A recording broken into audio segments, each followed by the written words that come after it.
Hey guys, Noel here, and it is Saturday night, and family is asleep. So we got a little bit of free time on our hand. I thought we would put on a cozy fireplace, have a cozy cup of coffee, and do a live stream for the Noel ComiX YouTube channel. This is our 300th live stream, which is kind of crazy. So good times, good times. I remember the very first live stream we did. I was, yo, Akame, what is going on? First live stream we did, we were playing Donkey Kong Jr. on the ColecoVision, and I think I was joking about how we needed, more cutting edge graphics and all that good stuff. Yesterday, I realized if you did an upload of Shizuka Kudo ad on Shorts. Oh, I think I did. Yes, I did. Happy 300 International channel. And I will get that out to you. Your present. It's coming this week. I promise. I'm gonna go to the post office, and we're gonna send it out for Epiphany. It's been, I can never, my schedule is ridiculous. But I'm pretty sure I have a Shizuka Kudo makeup ad on Shorts. So, and on TikTok too. So TikTok is letting me upload full-length videos, which is nice. So if you follow me on TikTok, I was just watching Trump's interview on Joe Rogan. It's a really good interview, and I think it won him the election, quite frankly. Hey John, how you doing? My friend was a fan of Shizuka Kudo, even though she's not really famous here. Shizuka Kudo is famous on the Noel ComiX YouTube channel, so she's famous here, okay? I love Shizuka Kudo, and I used to rock my son to sleep to her music a lot, actually. My son is now 8, so yeah, a couple of years ago when he was, taking naps, I would rock him to sleep to her music. It's great. Big fan of Shizuka Kudo, particularly the Kanebo, the song she did for Kanebo Makeup, for Beautiful Human Life. Yeah, the Joe Rogan Trump interview is really good. I just hope that we get, a good amount of what he said there. There is one of my old schoolmates who looks like Kudo. Really? Well, she must be quite the looker then, so. Because Shizuka Kudo is very, very attractive. And were I not a happily married man, I would say, hey, why don't you send the Shizuka Kudo look-alike to the Noel ComiX YouTube channel, where we can exchange information. But no, I don't want to do that. I'm got a beautiful wife. She was actually very nice and drove me and my son to Robot City. Check that out on the channel. Good times, good times. Yeah, as far as I'm concerned, Trump's going on, podcasts that were addressing the issues that were being neglected by the legacy media, was what won him the election. Because people like Joe Rogan will call bullshit on things that are considered to be, you can't question. My friend got a photo of Shizuka and Miho. Whoa, that is awesome. That is super amazing. That's now all you need is Maria Takeuchi for the complete City Pop, the City Pop trio right there. Have I ever seen the movie 300? I'll do you one better, International channel. Hold on a second here.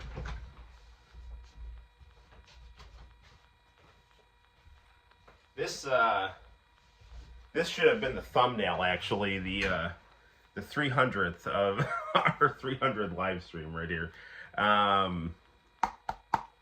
Robot City is in Binghamton. I like Frank Miller. I did not agree with his kind of thumbing his nose at Islamic culture and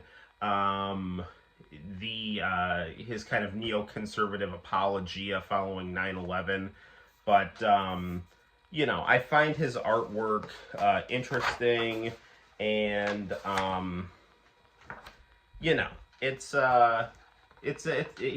He's always been an artist that I've always enjoyed because he's very much kind of he's in your face. He draws what he likes, and he's got a lot of energy to his artwork.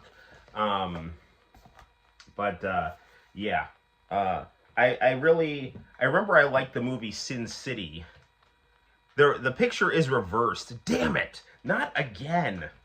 Ugh, son of a gun. How? I don't think I can change it. Let me see if I can change it from in video here. Flip front facing camera. Ah, yes, that did it. All right. I found out a way to do it in video. All right, so here, now it is. It's 300 by Frank Miller here. So, good times, good times. All right, I'm watching me flip the camera on the screen here, and it did work. Very nice, very nice. Okay, yeah, this way we can play RPGs without a problem. If you don't want to keep it that way. No, I don't want to keep it that way, because, you know, I don't want to be in a situation like last time where we're in the middle of playing, Miho Nakayama's Tokimeki High School, and, you know, all that good stuff. We had to restart. Actually, hold on. You might have seen on the channel, but we did get some really cool Christmas presents. Hold on a second. I'll be right back.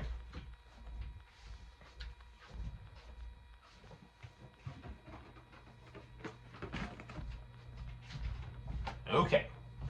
So, my wife was awesome and got me the Astro City Mini. We just actually reviewed Virtua Fighter on the channel on the Astro City Mini. This is really cool. It's a mini Sega arcade cabinet. The picture and joystick quality on the mini cabinet are very good.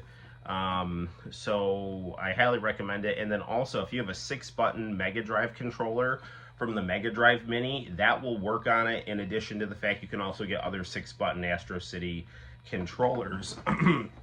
Now, I went to Robot City, the biggest arcade in New York State, and I got 2 3DO games. I got Mad Dog McCree and Slam Jam. This is a really good basketball game. It's like it's a basketball game in the style of Doom. That's kind of what it reminds me of.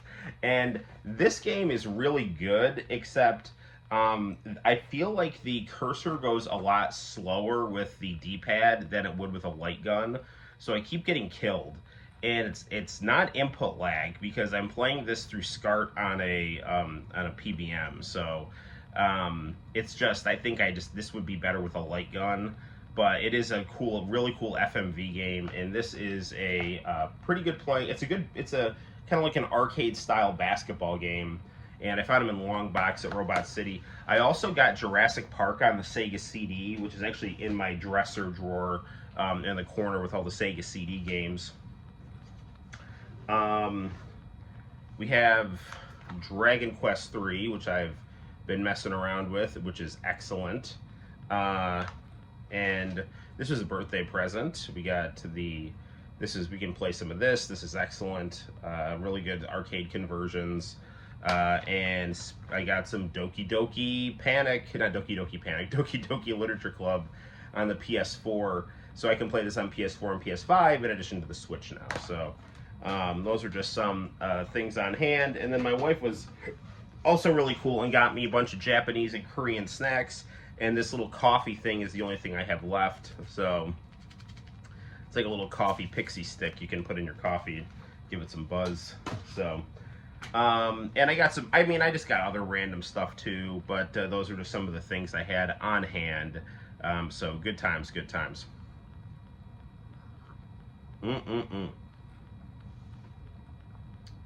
Well, International Channel and the rest of the crew, I gotta tell you, I'm really happy that you're here.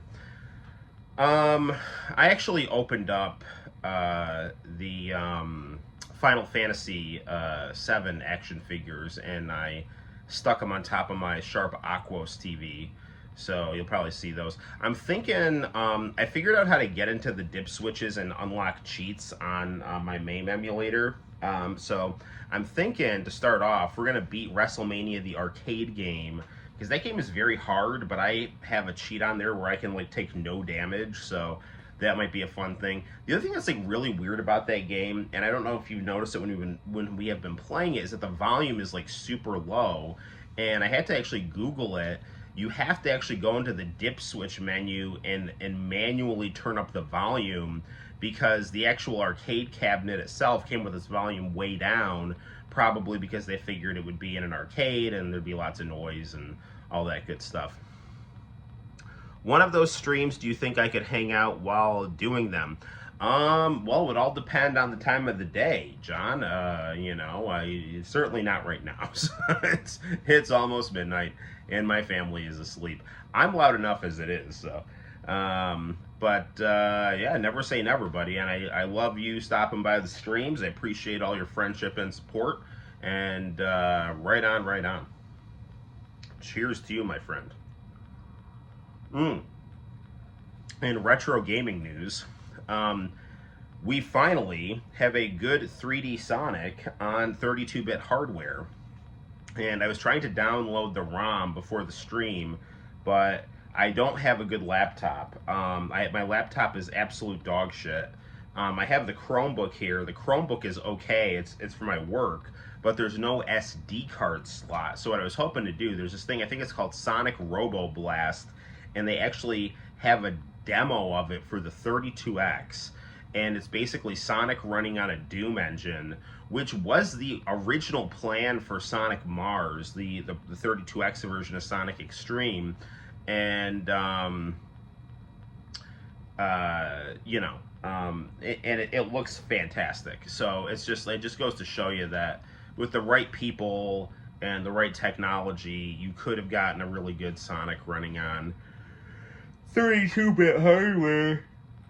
And I actually, there's different videos about Sonic Extreme on YouTube, and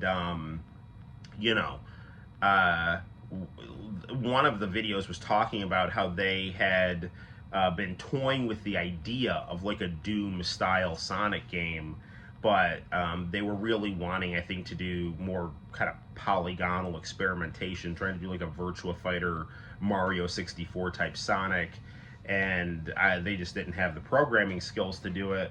And Yuji Naka took the Sonic team back to go make Knights, which was, I mean, understandable that he would want to make Knights, because Knights is a beautiful game and I love that game, but it was just so stupid to release the Sega Saturn without a Sonic game at launch.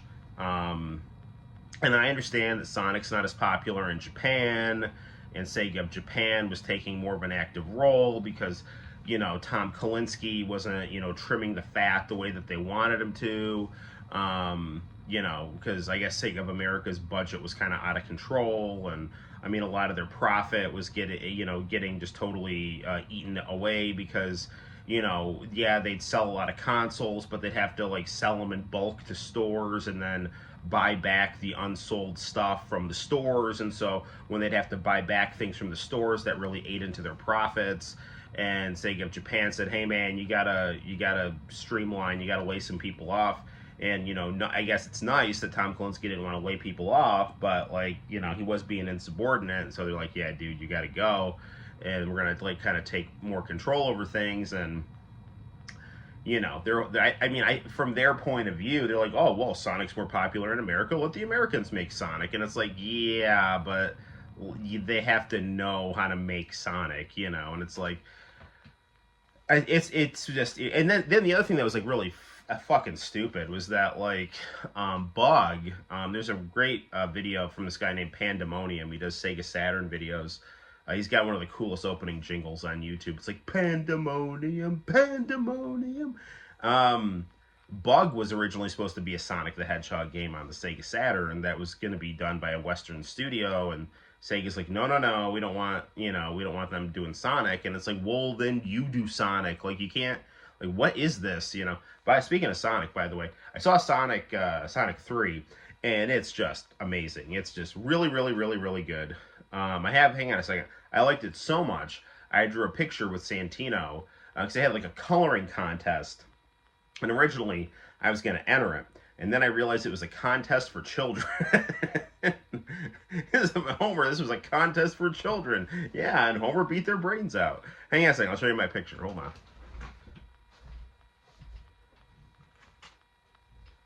So, actually, I did a YouTube video with this picture, and I put it's a mashup I found on YouTube of Michael Jackson's "Stranger in Moscow" and the Sonic 3 video game credits, which was the kind of the baseline structure for "Stranger in Moscow." And so yes, Sonic 3 is awesome. The movie is phenomenal, and I love these Sonic movies because they really get Sonic's character. They really get the vibe of the franchise. Sonic is he's a really good natured guy, but he's kind of like cutesy, edgy, kind of innocent, kind of a smart ass, but always like very just kind of positive and energetic, and and I love the whole kind of buddy cop Sonic, a fish out of water, living with this cop and his family, and then Knuckles and Tails kind of come in, and it's like they're kind of like this family's children, which is also hilarious. I mean, like, I never actually played Sonic Advance 2. But I mean, I always kind of like knew a little bit about the story, and after watching the movie Sonic 3, I sat down and I watched a video on the whole story of Sonic Advance, not Sonic Advance, Sonic Adventure. I don't know if I said Sonic Advance or Sonic Adventure. Sonic Adventure 2.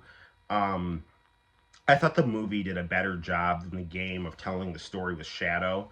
I thought it was just really, really good. If you haven't seen this movie, you need to go see it. There is a reason that it is the #1 movie in the world. And again, I'm gonna like go on a little rant here, because I love Japan. I consider myself kind of like a garlic sushi roll, Italian on the outside, Japanese on the inside. I mean, I love being American too. So like, yeah, USA, yeah. Like Hogan, like. Actually, we have both Hogans behind me. We have Hollywood and Good Guy Hulk. Anyway, like, I get that Sonic is more niche in Japan, and that Sonic was developed by Sega to appeal to American audiences, and they certainly did that. And and I understand that Sega of America, that Sega of Japan and Sega of America had all this like bullshit back and forth about Sonic and Sonic's identity, and that led to Sega of Japan having to kind of make alterations to Sonic's presentation in Japan. He didn't have his rock band in the video game, he didn't have Madonna, so I'll just whatever. So for whatever reason, like Sonic and Sega were like #1 in America, and they were like #3 in Japan out of like PC Engine and Super Famicom, and Sega Saturn, which was Sega's biggest console in Japan because that console is amazing, didn't have a Sonic game because Sonic Team wanted to make Knights, and Virtua Fighter was the big game. It's like, well, we have Virtua Fighter, we're #1 with Virtua Fighter, why do we need Sonic? So it's like Sega of Japan's just like, well, whatever, we don't really need a Sonic game right now. That's more of an American thing. And Sega of America just SOA could not make Sonic Extreme because of just a whole host of issues, not the least of which was Yuji Naka not letting them use the Knights engine. And long story short is, like, Sonic is like #1 everywhere, and I saw it was like #10 in Japan. So it's like it's in the top 10. It's doing better than Sonic 2. But like, dude, like, and I got nothing against like the line. I got nothing against, like, I know there's just kind of like rivalry with Sonic and Mufasa. Sanchez Joshua says hello, Joshua. How the heck are you? I'm just talking about Sonic. Um, so like the Lion King is doing better than Sonic in Japan, which kind of bothers me because the Lion King ripped off Kimba the White Lion, and the bad guys in the Lion King movie are white lions. So like Sega's a Japanese company. Sonic is a Japanese creation that is designed to kind of lovingly reflect the United States. And the story and just the whole presentation of Sonic 3 is like phenomenal. And this is coming from a guy who has consumed a lot of Japanese video games and watched a lot of Japanese anime. So, and I understand that, Disney has, kind of always served as kind of an inspiration for animation, in Japan, and, Osamu Tezuka, like looked at things like Bambi and things like that. But there's no freaking way that you're taking a taxidermy, movie that is like plagiarized one of the most famous Japanese anime and having that outperform one of your most profitable properties that have come out of your country. It just is kind of like that's like it's really. I mean, and the thing is too, it's like because Sonic is more niche in Japan, I've heard that he's on less screens in Japan, so that's also one of the reasons why Sonic is not performing as well over there. So they're, it's just like, well, this is more of a niche product. It appeals more to Americans, so we're going to put it on less screens. But it's dumb. I mean, this movie is like really really good. I think it does cater to Japanese sensibilities. In the sense of, I mean, there's a family dynamic. Sonic is a synthesis of Eastern and Western styles.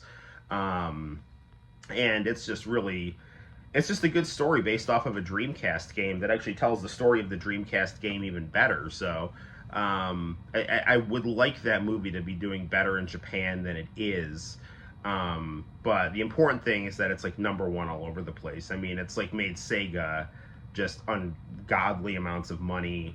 Sonic 4 is already in production, and as long as Sonic is profitable around the world, Sonic will be in Japan, and Sonic does have his own fan base in Japan. But like I said, I mean, and I don't live in Japan, but everything I see on YouTube, it's always like, it's more of a niche thing.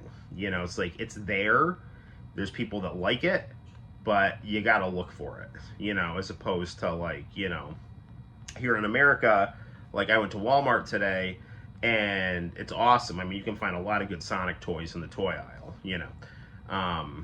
So, and I mean, obviously, if you go in Akihabara, I mean, you can find a lot of really sweet ass Sonic stuff. But I mean, that's like a video game mecca. So, right on. So here's my little Sonic the Hedgehog rant. Sonic is my favorite video game character, and Sonic is also really cool because he combines a lot of tropes from like Dragon Ball, Star Wars, Miyazaki, Felix the Cat. I mean, it's just this really cool like synthesis. I really wish I could have gotten the Roger Rabbit thing going with Madonna too, so and as much as I love Sonic, I hate Sonic SatAM. Like, it's not that I hate it. I like the visuals of it.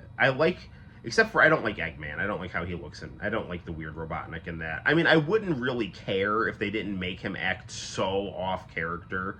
Like, Sonic SatAM is like, the reason I don't like it is because there's not really like room for it in the official Sonic lore. You know what I'm saying?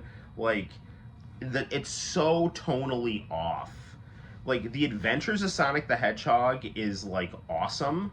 It totally fits in with the video games. It fleshes out like a lot of the stuff in the video games in kind of an American way. It kind of reminds me of like the Super Mario Brothers Super Show or the Legend of Zelda cartoon. It's like it's broad enough to fit into the video game, but it's also lighthearted and entertaining, and it's like that kind of through a American cartoon lens. Okay, the Sonic SatAM cartoon, it's like, and I know there's people that worked hard on it, I know there's people that like it, and again, Sonic, like, the characters look good. Sonic looks good. It's not like they drew him weird or anything like that. the story is just way too dark and weird, and it's like, it's not good. Like, I sit down and it's like, all right, I'm gonna like this, I'm gonna watch it, I love Sonic, and every fucking time it's like, dude, I'm not, this is not fun to watch. I'm not interested in like robot cyborg furry genocide drama. Like, this is, it's weird in a not fun way. Now if you're into the furry thing, more power to you. I don't care. But like, this is not, like, I like Sonic as like, he's like this synthesis of like American and Japanese style and energy, and he's cool, and not like, I'm from Knot Hole Village leading a genocide resistance against cyborg furries and a fat guy and a weird sniveling Holocaust collaborator. Like, what is this shit? Like, and there's people that are like, oh, Sonic Sad AM, it's so much better than the Adventures of Sonic the Hedgehog. It's like, the Adventures of Sonic the Hedgehog is funny, it's cute, it's got a catchy tune. Anyone can watch it and like it. Eggman Robotnik is hilarious. Scratch and Grounder are hilarious. Scratch and Grounder are like, based off robots in the game, so that fits in. And it's just Sonic and Tails running around, getting into wholesome mischief with, Eggman, who is this vain, fat, comedic lunatic, and Sonic just constantly humiliating him and running around. And it's just a really fun show to watch that fits in with the video games. And Sonic Sad AM is just a dark, garbled mess that appeals to people that have, like, issues, like, but nevertheless, I mean, like, it could be cool, if it was done better. Like, the way to do Sonic Sad AM was like in the early Archie comics. Like, the early Archie comics did a really good job of taking the cast of Sonic Sad AM and presenting them in the Adventures of Sonic the Hedgehog style. So it was like, it was light, it was funny, it was cool, but it had all these extra characters that were in Sonic Sad AM, and it was like it was tonally within the realm of like the Sonic brand, but with these extra characters. And then, Ken Pender took over and just turned it into this weird ass thing. I love the Sonic OVA. I think the Sonic OVA is awesome. I like the music to it. I haven't seen it that much, but I've seen it a couple times and I loved it. I also loved Sonic X. I used to get up Saturday morning and watch Sonic X when it was on Fox. Actually, it was really funny. Part of my morning routine was I'd go to the bakery by where I live. I'd get a cinnamon roll. I'd go home. I'd have a cinnamon roll and coffee, watch Sonic X, and then these Jehovah's Witnesses would come over. I'd let them in. We'd like debate the Bible. They'd leave, and then I'd go play video games or do whatever for the rest of the day. But I love the Sonic OVA. I think it's awesome. I think Knuckles wearing a cowboy hat is also hilarious. I thought it was interesting. See, I would have put Madonna in the OVA because they had like a female character, a human female character that Sonic had to rescue from Eggman. So they've used that Madonna trope with Amy, and they've used it with I've never played Sonic 06. I feel like I need to play Sonic 06 because it's just, I've heard so many things about it. None of them really good, but I feel like I have to experience it for myself because I love Sonic so much. Yeah,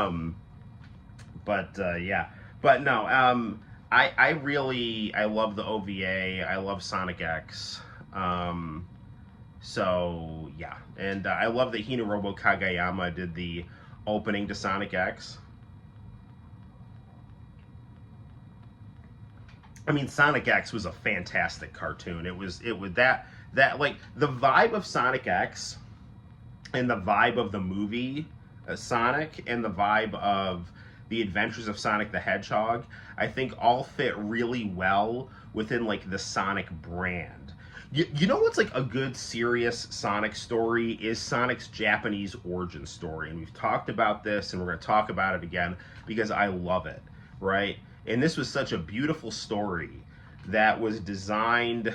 I think Madonna would probably charge a premium for her likeness. That was actually a concern, actually. So, okay, from what I had heard from just these online videos about the Sonic history, originally Sega of America hated Sonic, like, and this is before Kalinsky came, and they're like, what is this bullshit? Like, this is their words, not mine, because I think they're fucking idiots, and I think that the arrogance of Sega of America when Sonic is invented soured relations with Sega of Japan and Sega of America that led to miscommunications and mismanagement that culminated in Sega going out of the hardware industry, which is horrible, because they've never been as good since they left, in terms of their game quality. Although, there's asterisks to that, because Sega and Sonic have had awesome games since then. But anyway, so yeah. So I had heard that this was before Kalinsky came. They're like, we don't even know what a hedgehog is. Why is he blue?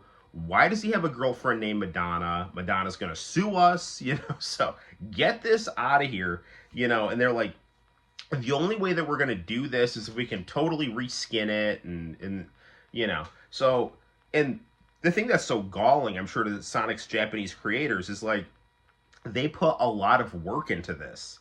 They're like, okay, we need a character that's going to be our mascot, that's going to make us popular in America. So we're going to take like our Japanese sensibilities and visions of what's cool about America and concentrate it into this video game character, and they did an awesome job. And then the other thing, so like his origin story, which is like, and people are like, oh, this is insane, but it's like, I love it. It's such a cool, interesting story, right? So like Chuck Yeager, the guy who like broke the sound barrier, he's got this rival whose name is Henry Gordon, and I guess Henry's wife writes children's books, and the character that she wrote in her children's book, she based off of Henry, named Sonic the Hedgehog, because Henry's hair kind of spiked up and he flew his plane really fast. And so she put Sonic the Hedgehog on the back of his flight jacket. And so, Henry and Chuck Yeager would compete to see who could break the sound barrier. And then, like, Henry broke it first, and then his plane blew up and he died. And so then Henry gets like reincarnated as like Sonic the Hedgehog, and like his daughter ends up like wearing the jacket, like the Sonic the Hedgehog jacket that was his, and she ends up almost getting killed.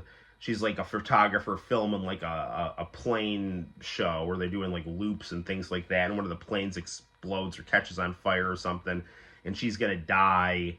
And then like Sonic like rescues her, and she's in the hospital and she comes to, and like Sonic is like off the jacket, and she's like, why? I guess like, so it's like Sonic is like real, like Henry has actually become Sonic, and now he's like running around in this new world that is like the Sonic world, which is really interesting.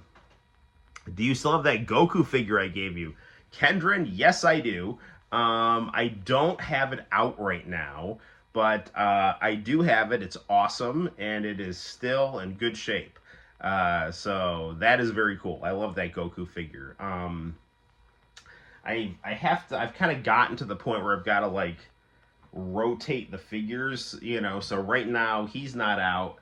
I do have this Goku figure that you might like though. Hold on.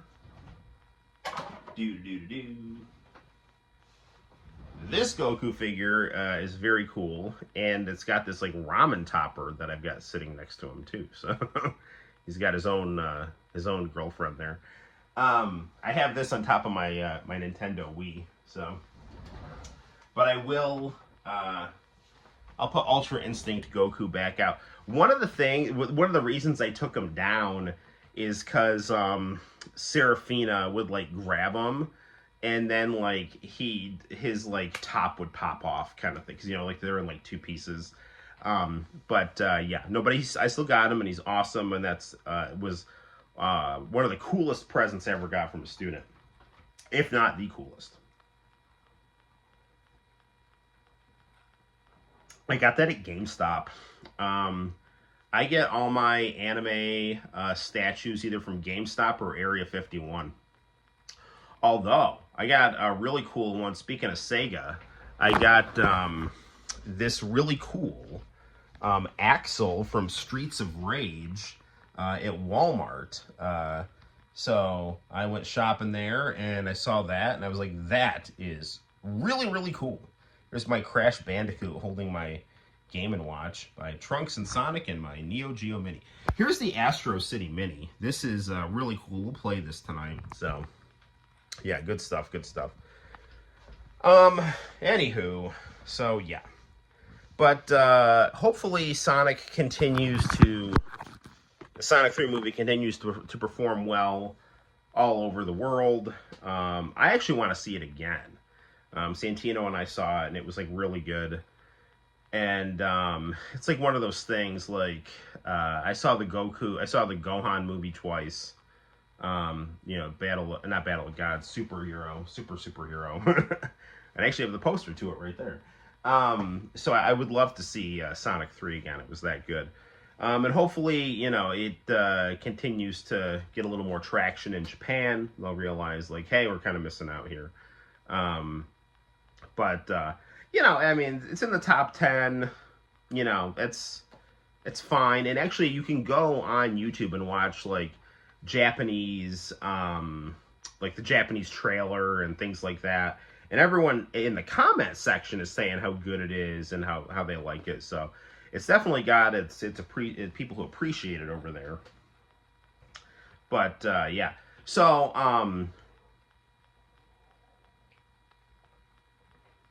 but yeah, that Henry Gordon, the fact that Sonic is the reincarnation of Chuck Yeager's dead rival is I find that fascinating. Which is why there's so many like there's so much like airplane aesthetics in the games. And what else was I gonna say? Yeah, I don't know. There's also a really good Sonic manga where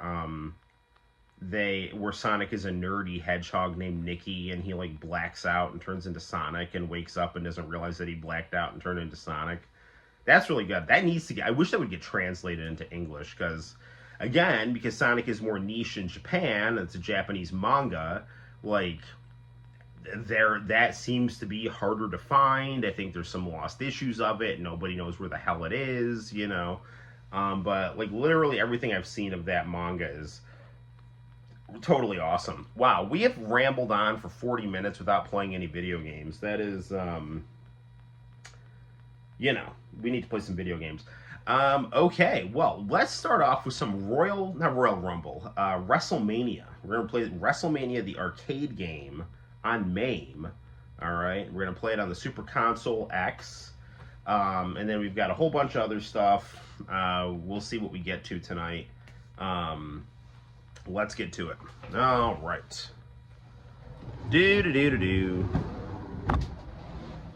I actually got up my @Games high-definition Sega Genesis and started playing cartridges on it, because it actually, that has save states, so I can actually save state my cartridges, which is kind of nifty, so.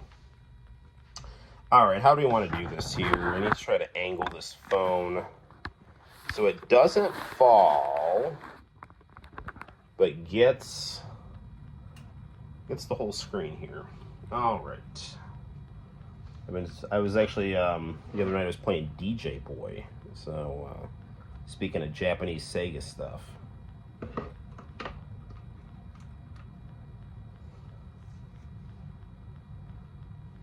Oh. This I got for my birthday. This is a really cool Dragon Ball statue here. It's Super Saiyan 3 Goku when he died and came back, so he's got the little halo over his head. So that's really cool.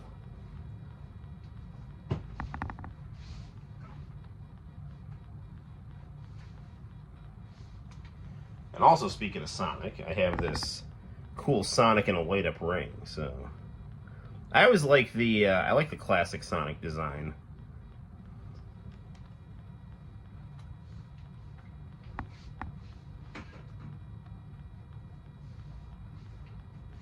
Okay.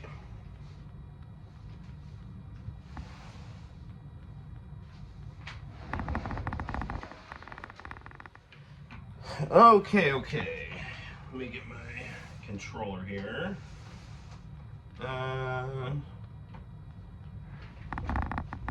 Scoot this over a little here. Okay. I think that's pretty good.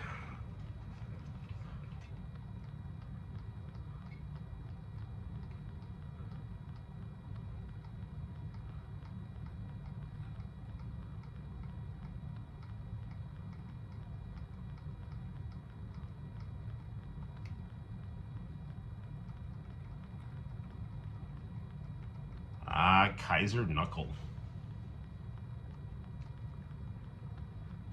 Play Moonwalker. We could do it. Mortal Kombat 3.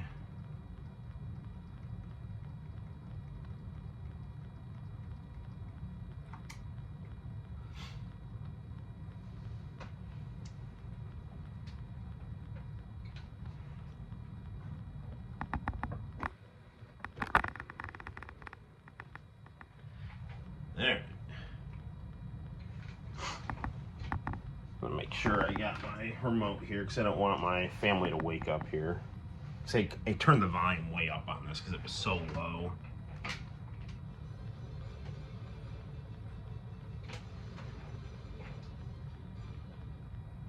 A little lower. That should do. Okay. Turn on cheats here. Added a cheat. Infinite Energy Player 1.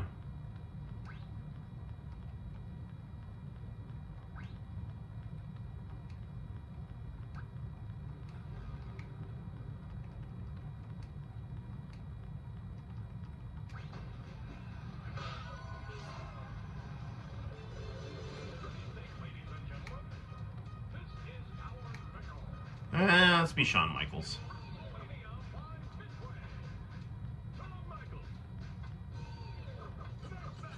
Actually, hang on. Let me adjust this camera a little bit here.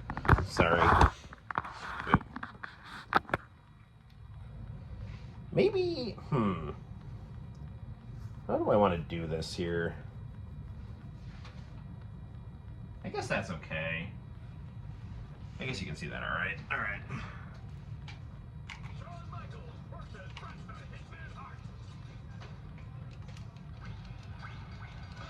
Actually, no, I don't want to do Intercontinental. I want to do the heavyweight.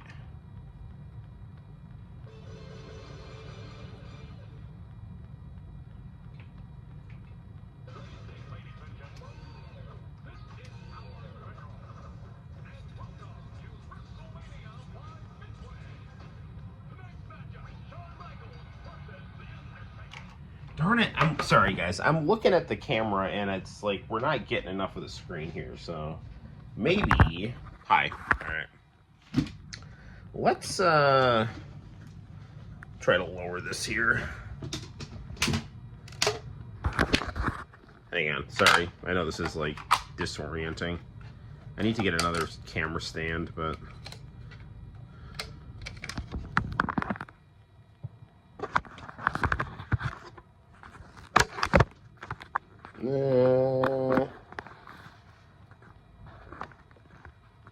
okay, that's like a lot better.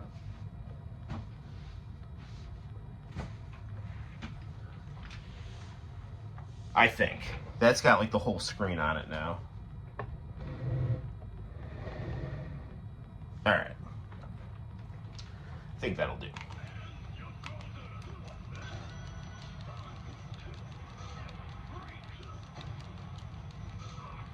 I have infinite health on, so we will beat this tonight. Leave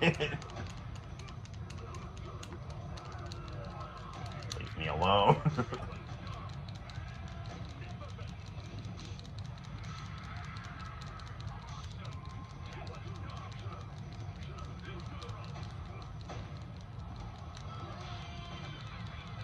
I wish AEW would make a game like this.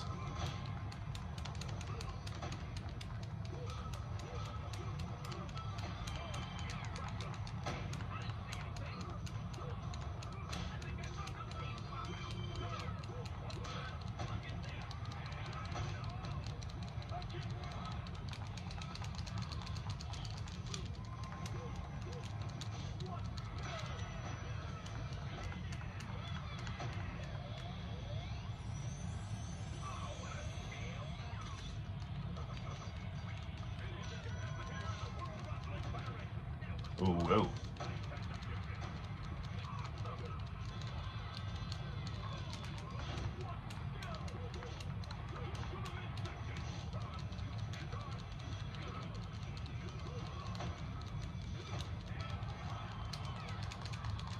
Oh, come on.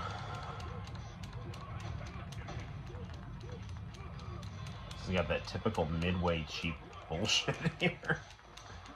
Well, I think Warner Brothers bought Midway, so I would think that they have the engine to this. I mean, can you imagine how much fun the AEW guys would have doing, like, full motion video here?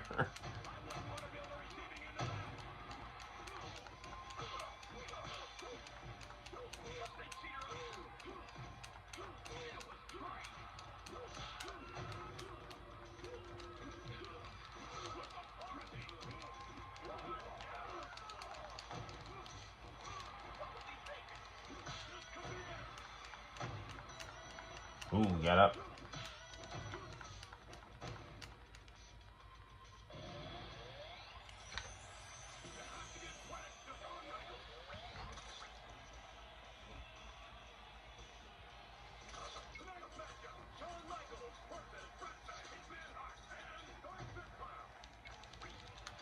I really also, as you know, enjoy WWF Inter-House.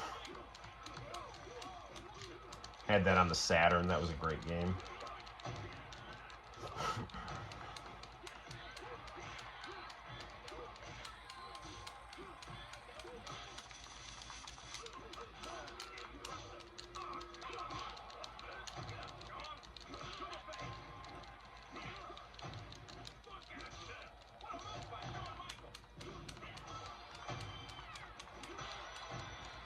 Look, Bret Hart does deserve to beat up Shawn Michaels, but not when I'm controlling him. Remember when, like, the WWF, like, the Clinton administration wanted a photo op with WWF wrestlers, and Vince didn't like them, so he sent, like, Doink the Clown.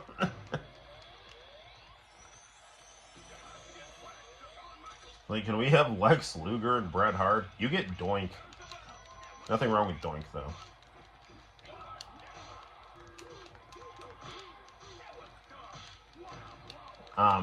You can't, I don't know if you can hear it or not, but, like, in the background, they actually do have the 90s Raw theme playing, which is actually really cool.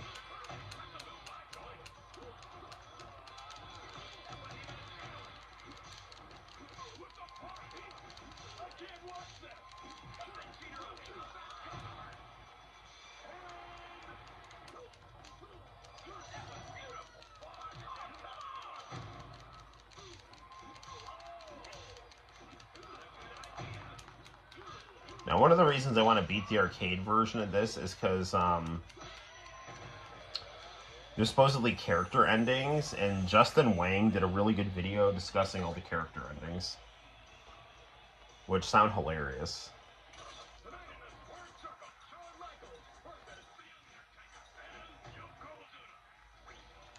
I love the character label, like the logos for the characters.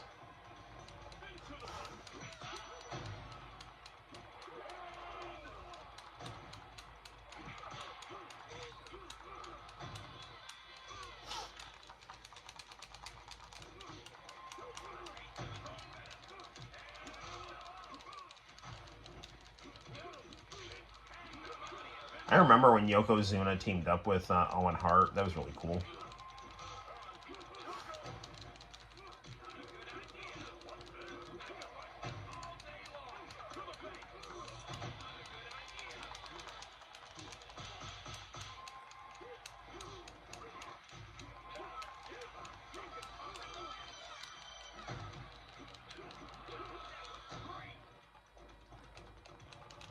WWF's new generation.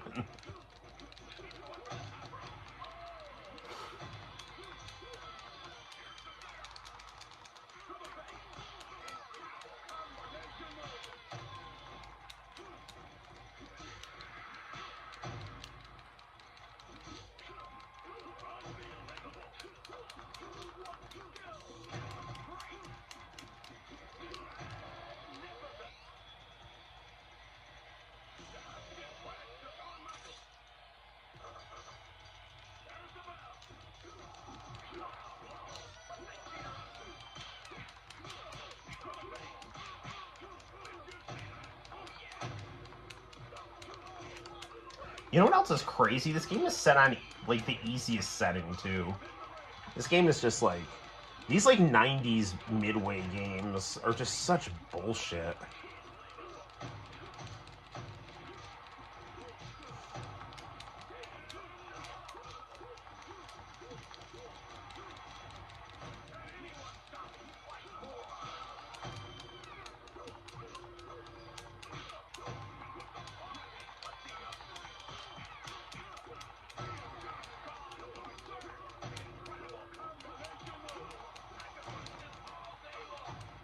Mortal Kombat style uppercut.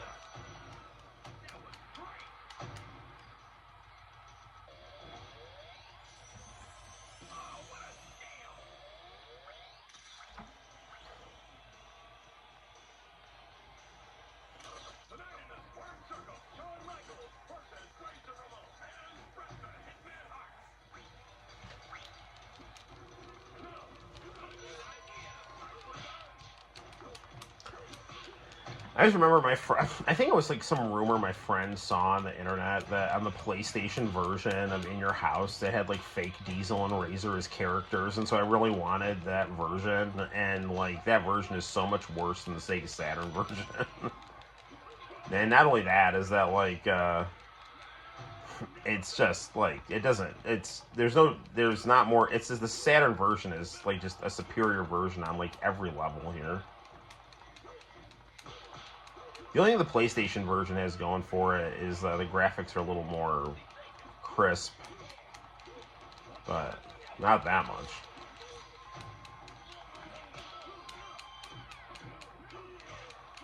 And I'm mainly, I'm not really referring to like in-game. I'm talking about like the cutscenes, the full motion video. Will you stop throwing me out of the ring? Like, what the freak, man?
You know, people talk about Sonic having a rough transition to 3D.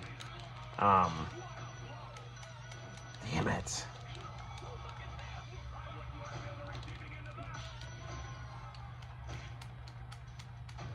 The game that followed this in Your House was WWF Warzone, which was like, that was a 3D wrestling game, and that was not great. This like looks so much better.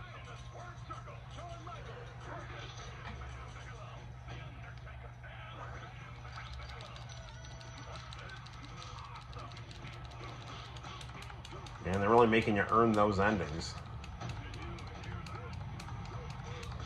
I wonder like why in the console versions they didn't have the arcade endings.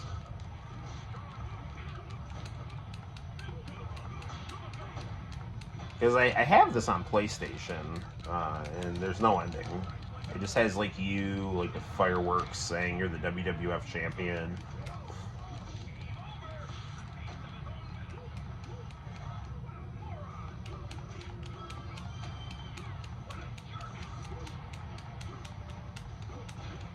Like it's Vince McMahon and Jerry Lawler.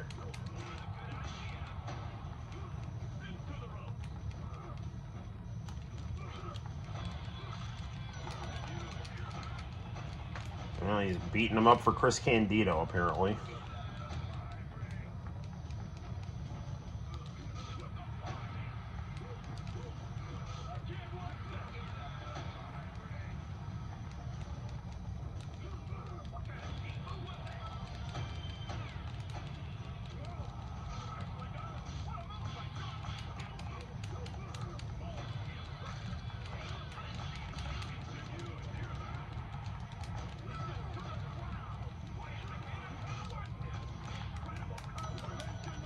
Gosh darn it, man.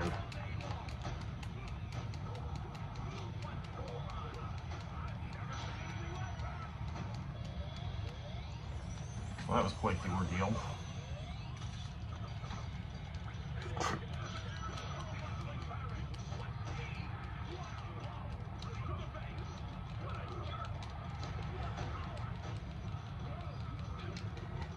This is such a cool idea, though, to do a wrestling game with full motion video, playing like NBA Jam and Mortal Kombat, you know. It's just like the really, really good mid-90s combination of just like everything that their demographic loves.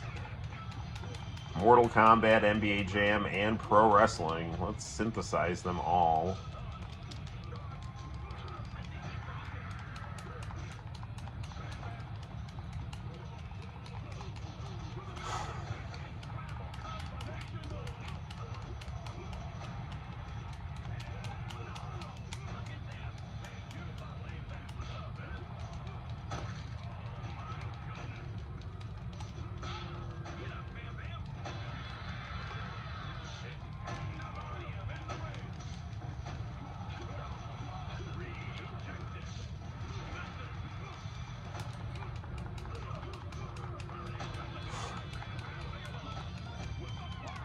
And, you know, there's definitely room for, like, different styles of wrestling games, too. I mean, the Akiasmic ones are, like, easily the best, but,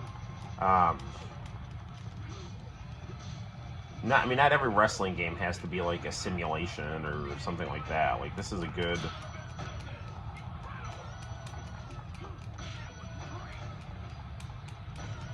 What?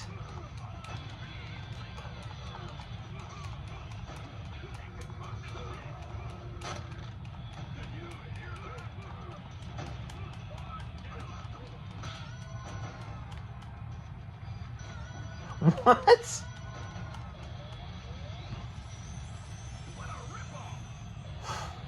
a good thing I'm, like, cheating on this game here. Because this is insanely cheap.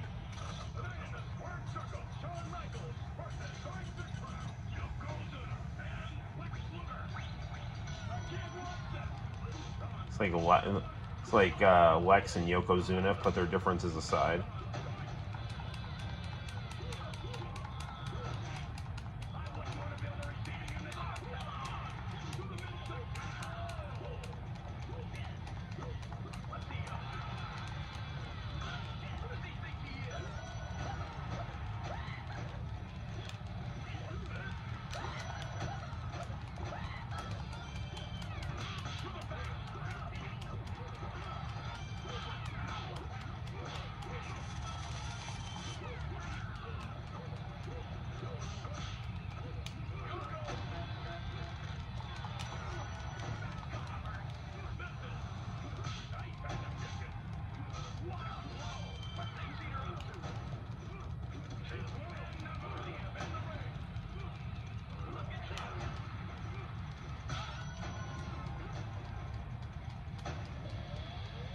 I don't know why the bunch of turkeys just flew out of Yokozuna, but sure.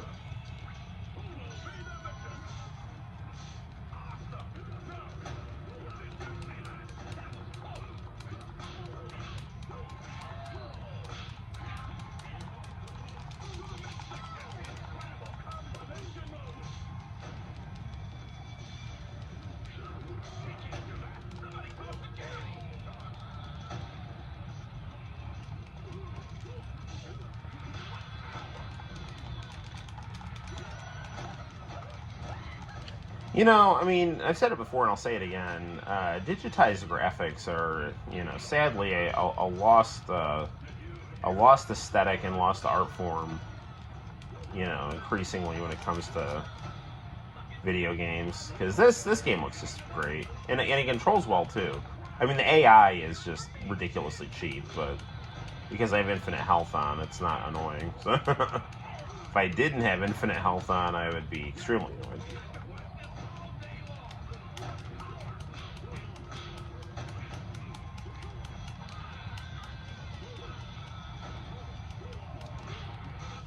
Or Jonathan Taylor Thomas and Pamela Anderson were. I think it was like WrestleMania 10. I think it was one with like Lawrence Taylor, right? Or was that that was 11?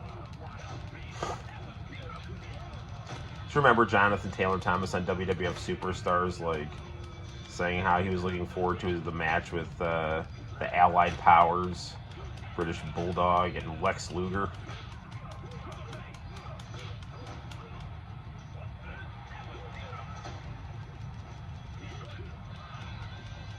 And then Lex Luger showed up on Nitro.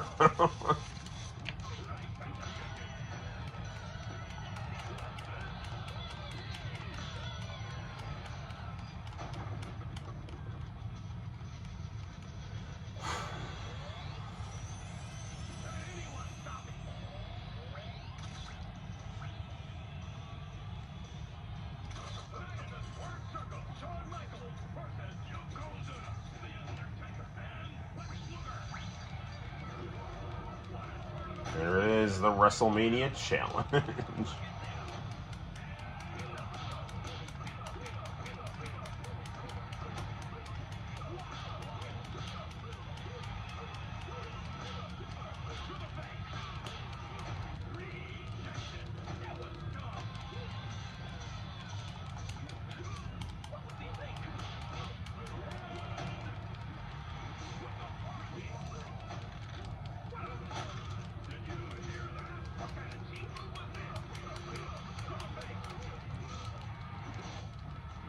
The fact that they don't have the Lex Express running you over is a missed opportunity.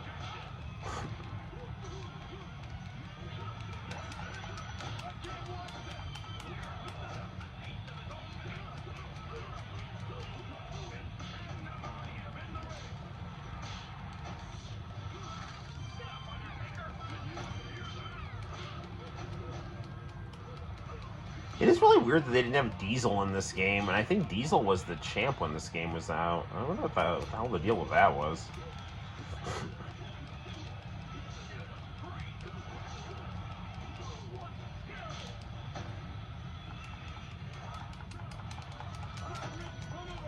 Tombstone.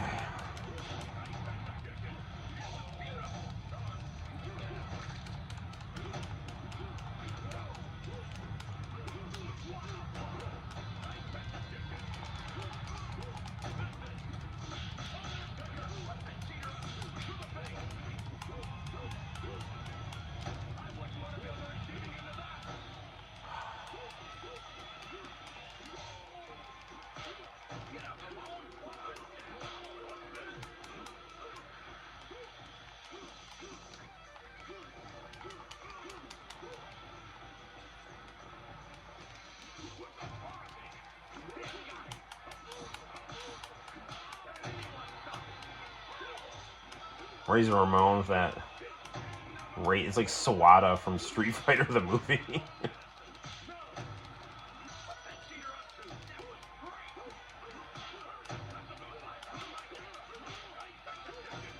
And Bret Hart with the Johnny Cage uppercut there.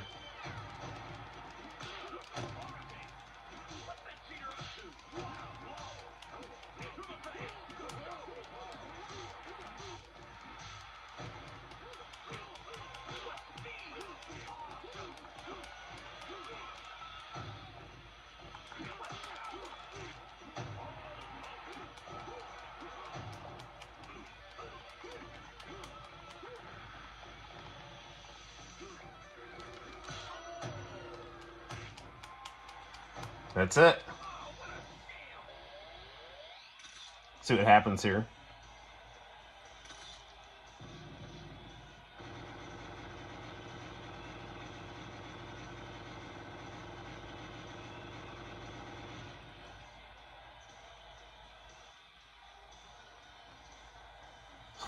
Shawn strutted around the ring arrogantly for several minutes, flexing and chewing gum with an obnoxious smirk on his face. He had always bragged that he was the greatest thing to grace the World Wrestling Federation, and now he's proven it. The ladies in the audience reached out their arms to him and screamed his name. With that, by teasing them with a little hip action, the ladies, in an uncontrollable lust-crazed frenzy, stampeded the ring like cattle, trying to get hold of him. Shawn scrambled to escape the clutches of the horde, but to no avail. They quickly cornered him and proceeded to ravage him mercilessly. When they were through with him, Shawn was left lying motionless, clothing and some hair, yet with a big old grin stamped on his face. He loved the attention, and more so, he loved the women, craving his attention, and multiple women led him to leave wrestling and become a politician where he could get away with this. I don't know why that was left out of the console version.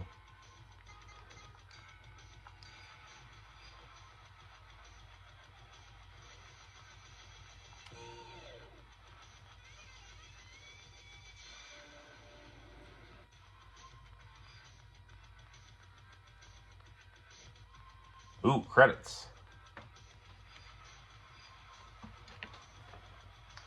No, this is completely off topic, but how many times were at Area 51 did you ever see Hot Wheels cars? I have no idea. I don't think I did. It's going to be the 30th anniversary of the start of Monday Night Wars this year. I want Tony to put Dynamite up against Raw to see what would happen. Would be interesting. I would hold off for a little bit, though, because when Raw debuts on Netflix, that's just going to get a bunch of views just out of curiosity, and WWF is going to be bringing their A game in a big way. So, you know, I mean, what Tony would need to do in order to, you know, make a big splash is he'd have to have like John Cena versus Kenny Omega, and you know, they'd have to have some big back and forths. Like, it couldn't just be like Cena beating Omega, because that would piss off the AEW fans. It would piss me off because I like Omega better than Cena. But you don't want to have Cena debut and then just get buried. The thing is, that's crazy, is that Cena is on TBS for that show Wipeout, but, you know, he's still signed to WWF. But, yeah, I mean, it would be interesting now because AEW is on Hulu and, not Hulu, I'm sorry. AEW is on Max and TBS. It's simulcast, which is good. And, you know, and WWE is going to be on Netflix, so. And to WWE's credit, they've had a really good ad campaign for Netflix, so. But, you know what else is crazy, and this is going to piss off Eric Bischoff, is that, you know, if it hasn't happened already, like, AEW is going to surpass Nitro on TNT. So, you know, like Tony Khan will at least have surpassed having his brand be the longest lasting wrestling product on TNT. I mean, while it's never been as successful as WCW, you know, it's definitely had more longevity in you know, in the sense of its time on primetime cable, because you know, when Eric Bischoff took over, and, you know, you got Hulk Hogan and all that stuff, you know, WWF was, it was like Vince's company. It was not doing that well. I mean, they were playing like high school gyms and stuff, you know. I mean, they had their legacy, they had their fan base, but it's not like it was doing very well. So Vince, you know, was in a very weakened state when Bischoff had, you know, the opportunity to get a lot of older wrestlers that Vince thought, you know, were all done. And, you know, they certainly, the thing with Bischoff that was so good with him is that, you know, guys like me who liked Hulk Hogan and Macho Man, you know, Vince was like, oh, this is the new generation, you know.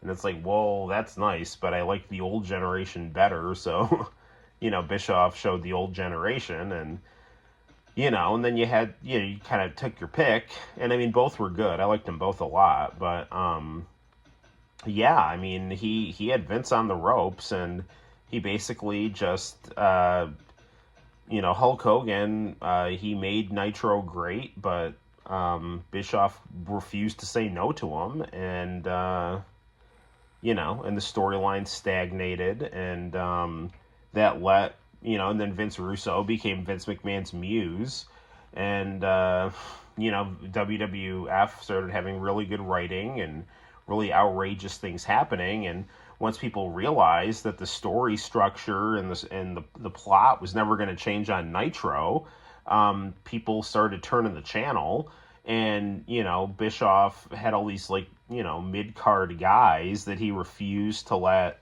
develop. And I'm not even saying that they would have developed into anything great necessarily, but he had just a lot of disgruntled talent. He got arrogant, and he just was also in a world full of ruthless, self-centered, deviant con artists. And so everyone was out for themselves, and plus they were feeling disrespected by him, and he just lost control of his locker room, and it just became, by various accounts, a toxic, miserable place to work. So there were mass exoduses of his own talent, and because of that, WWF gained a huge competitive advantage, became a billion-dollar company, and got to a point where it became the monopoly, which is the reason I'm saying all this, is because now that AEW is there, this is not like, everyone's like, oh, well, you're never going to do what WCW did. It's like, yeah, no shit, Sherlock, because Eric Bischoff had the perfect opportunity. He had the perfect storm. He had lightning in a bottle, and that's why he was able for a couple of years to be able to overtake WWF. But once he lost it for good. And now you're in a really tricky situation, because WWF not only has the brand recognition, it has, decades and billions of dollars at its disposal. Tony Khan has billions of dollars at his disposal, but his wrestling company's only 5 years old, as opposed to, 30.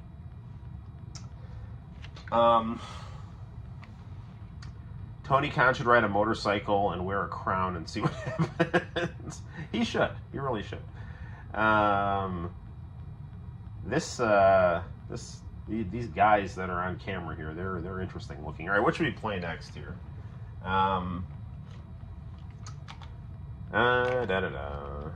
Close content. We should probably play something that I got for play a Christmas present here. What do I want to play? Although I don't know. Yeah, let's play some. Probably play some Virtua Fighter here.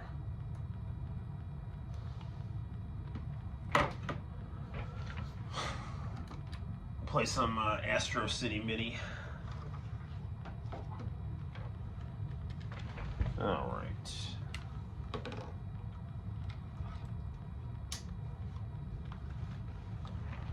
So this is actually on a different. There we go.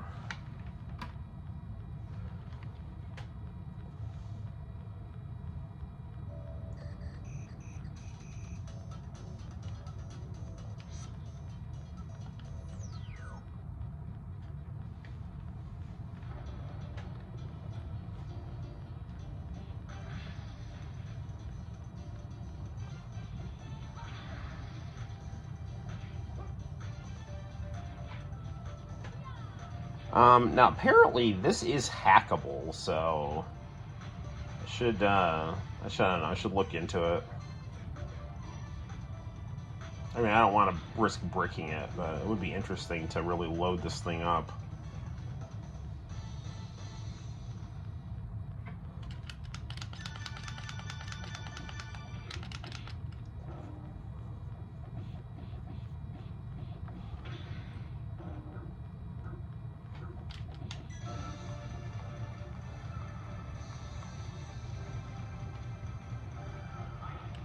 Better run home to Mama now.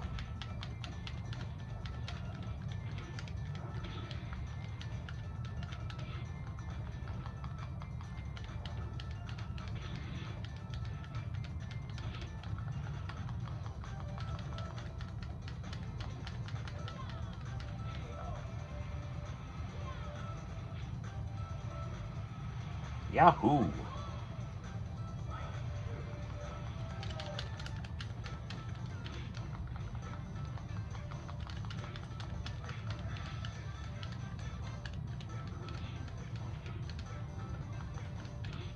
Yeah, another game I got for Christmas is Sonic Lost World. That plays kind of like Sonic Extreme. That's kind of why I got it.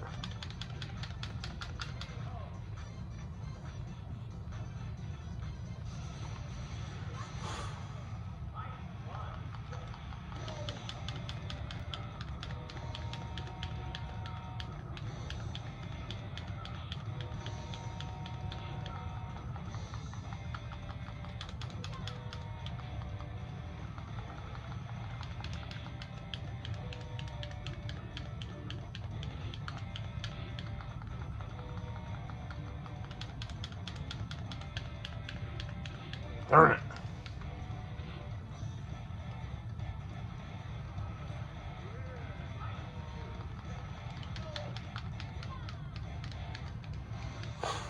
For the longest time, I wanted to have a home port of this, and now I have the perfect version.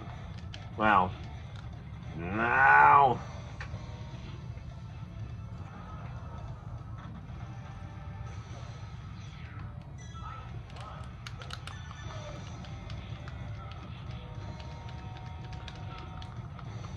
The 32X version of this game is excellent. I mean, the Saturn one is good too. Remix is cool. There's a really good review of Remix by Pandemonium too.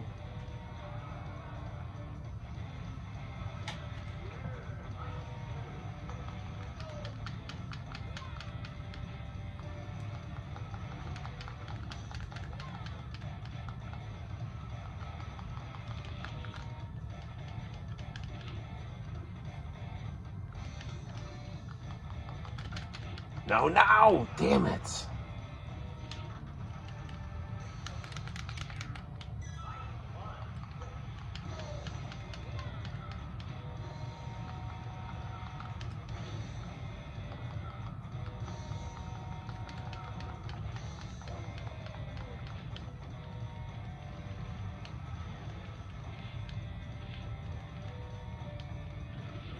I got him.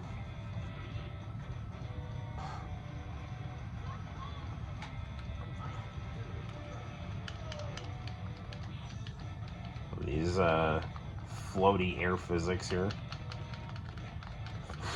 It's gonna be really interesting once Capcom comes out with that new collection that's got like Project Justice and, you know, all these just kind of deep cut fighters on them.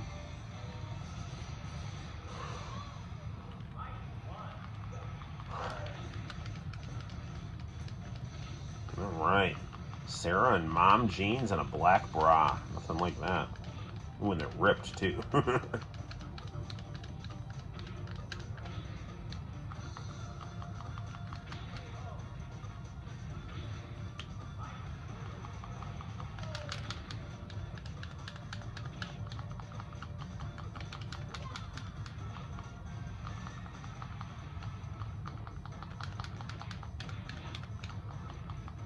Man, I wish they'd release Shenmue for the Sega Saturn. Call it Virtua Fighter RPG.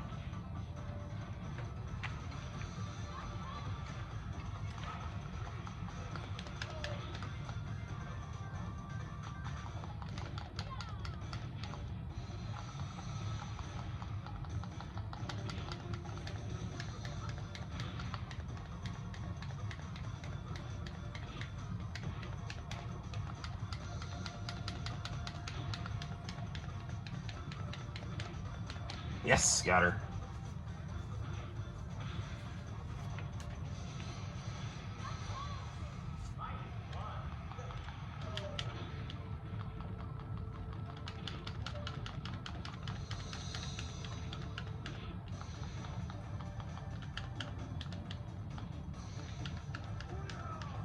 I would like to get the English translation of Sakura Wars on Sega Saturn also. You know, Sakura Wars. Kenny Lauderdale needs to do a new video. He commented on one of Sakura Stardust newer videos. And one of the comments was like, Kenny!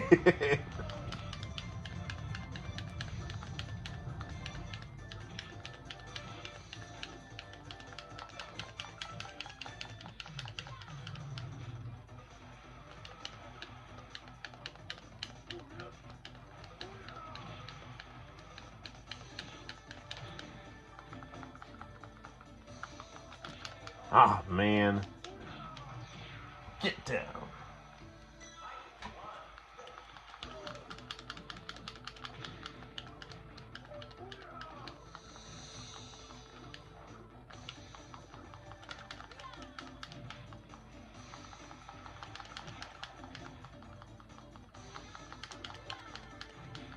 How did that knight get him? I got him.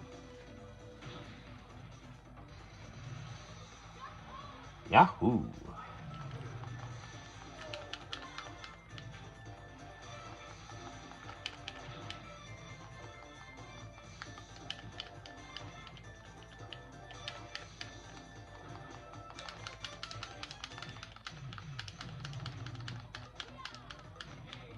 I got him. You know, in my review of this game, I played as Akira. I should have played as Sarah.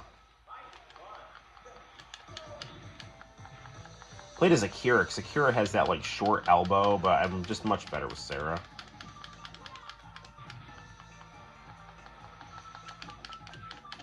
She's, like, got that heart attack clothesline, and...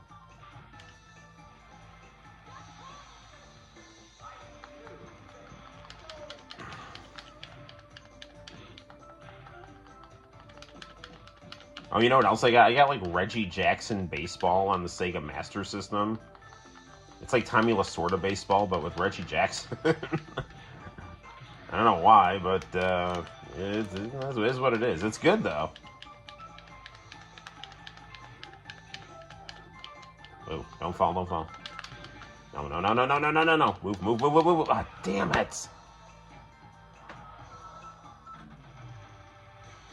When did you get your cross race car with a spud? Wait, what? What do you get when you cross a race car with a spud? I have no idea.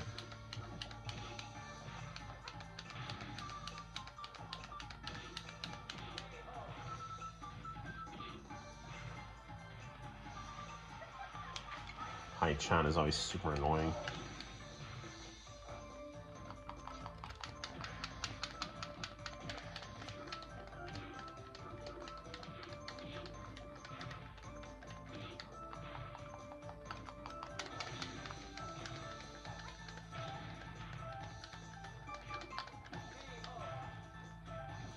Crashed potatoes. Well played.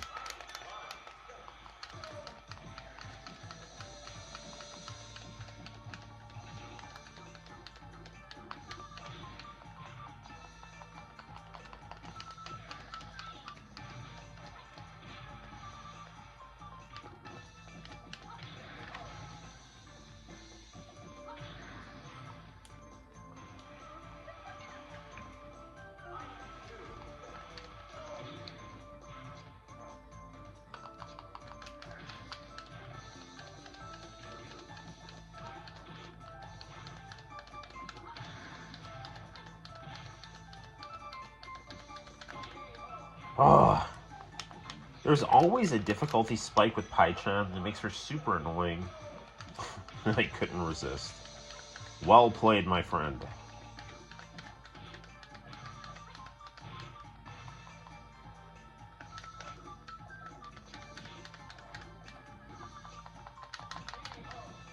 Oh, man alive.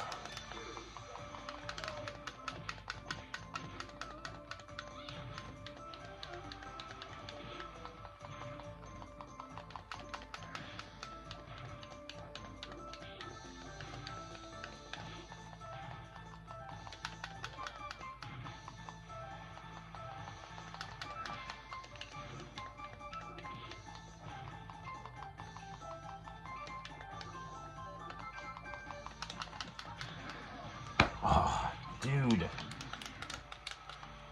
Try like one or two more times, and then we'll see what happens. I was a little confused at first. I'm a little confused a lot of the time.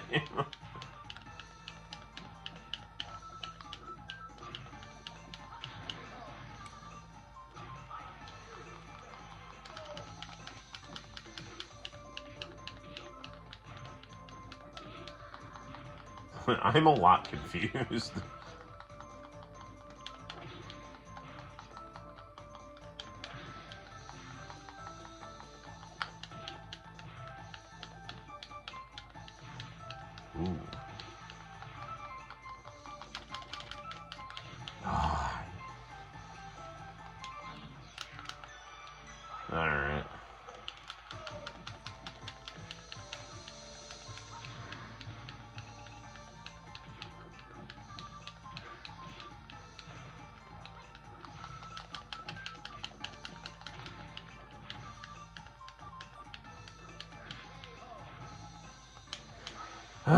Alright, come on, Sarah.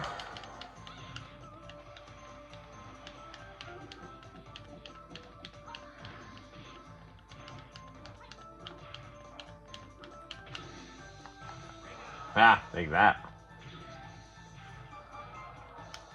I'm gonna safe state that.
Ah, oh, DDT.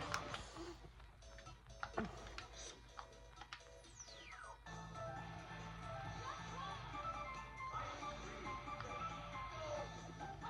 can't, like, lure her to get a ring out here. Nope, that's me getting the ring out.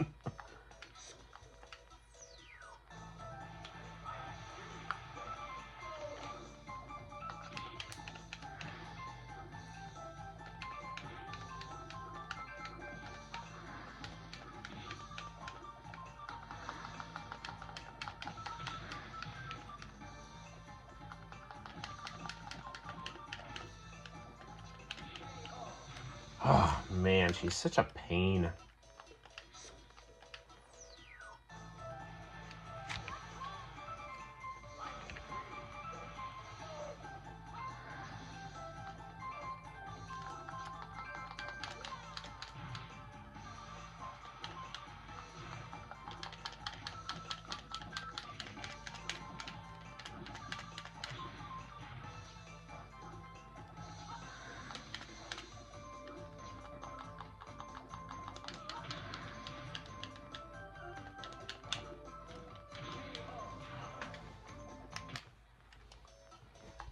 I'm going to try this a few more times, and then I'm tempted to play Altered Beast.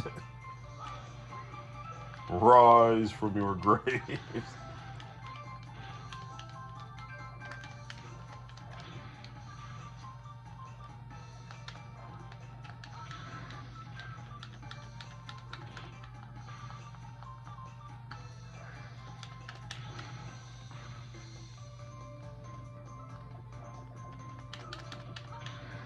Alright, that was kind of close. Do that again.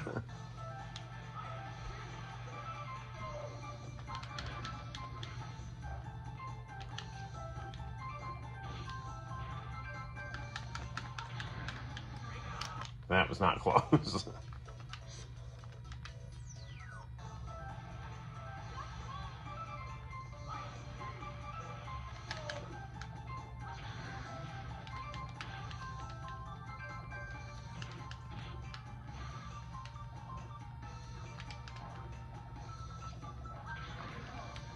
Alright, one more time here. It's like win, lose, or draw. I'm playing. Well, no, win, I'll keep playing. Lose or draw, it's Altered Beast.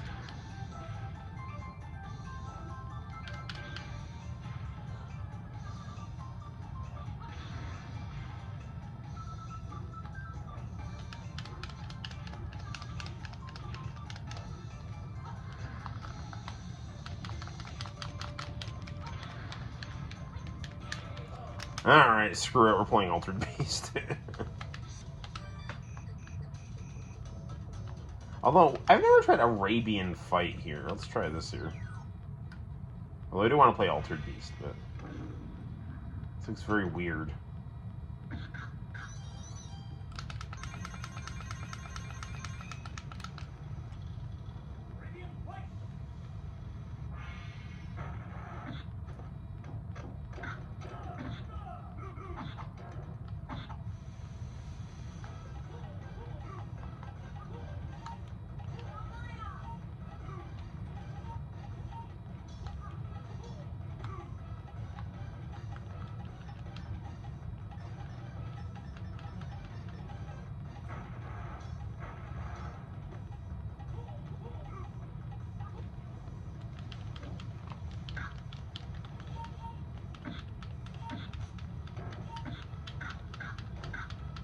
That is some really cool looking full motion video when they jump in there.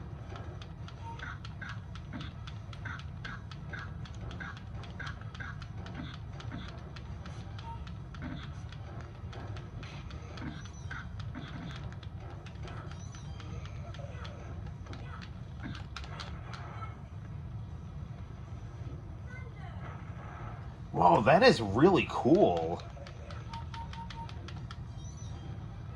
How they are able to combine like full motion video with like these sprite graphics. That is slick.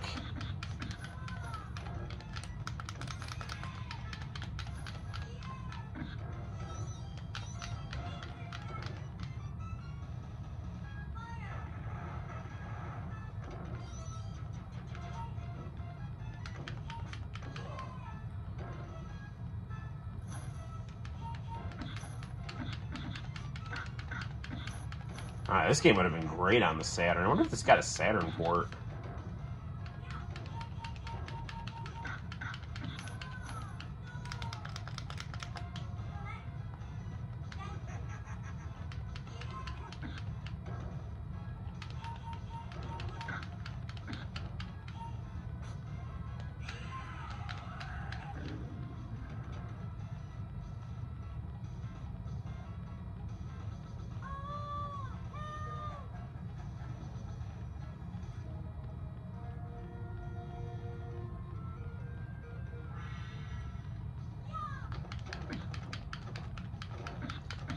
This game, this is definitely a game that we'll be beating here.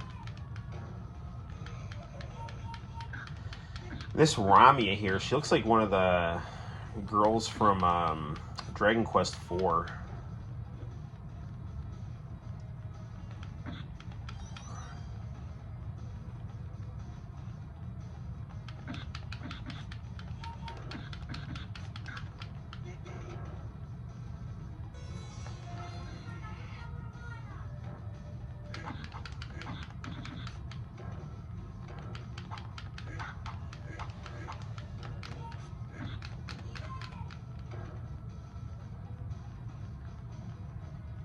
Man, they do really clever things with the graphics on here. I love how like you can just walk into the background so fluidly and then move forward, and then it shifts to this like anime full motion video stuff.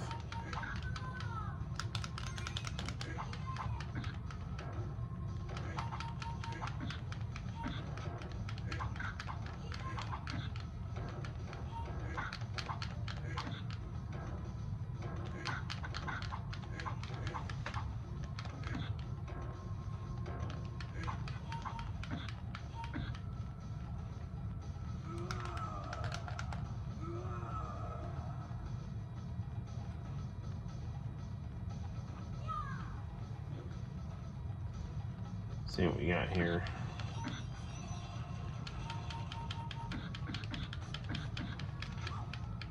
Have to fight hieroglyphics.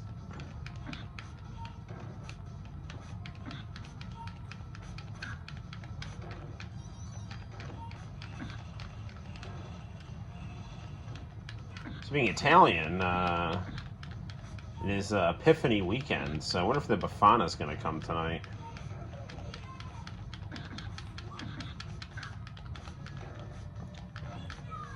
Being Italian, the Befana visits my home.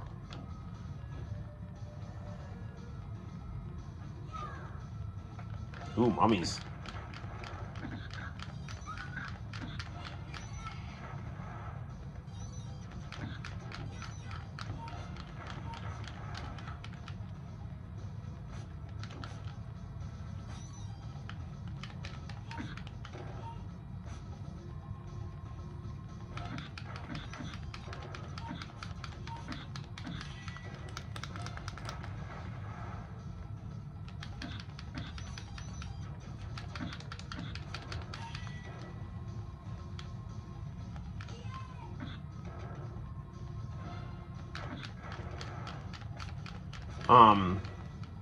Again, speaking of Sonic, and I know this doesn't have a trackball, and I don't freaking care. The fact that this doesn't have Sega Sonic on it, Sega Sonic the Hedgehog, is really freaking stupid. Because, I mean, I've always heard that... I've heard that even with the trackball, that game is slippery. So just like, dude, I mean, they've released their fair share of janky Sonic games. Like, they should totally release Sega Sonic the Hedgehog on one of these, like, arcade compilations here.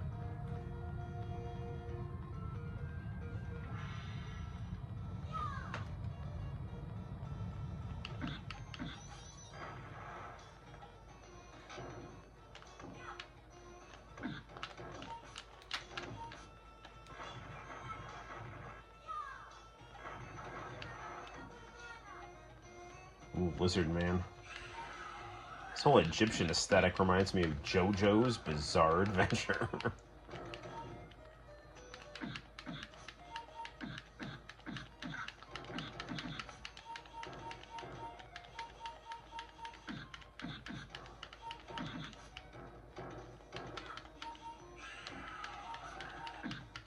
Again, I can't state how awesome it is to live in the home of Ronnie James, live right by the home of Ronnie Dio.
Oh, come on.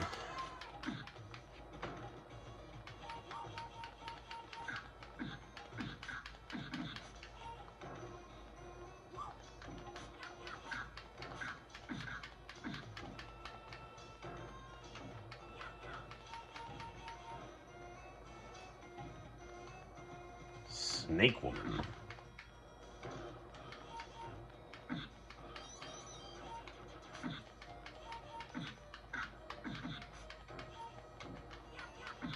So, like, I saw some pictures of, like, Grand Theft Auto 6, and I think they were, like, at, like, a strip club, and the girl looked like Paige Van Zant. Is that real, or is that, like, fan-made?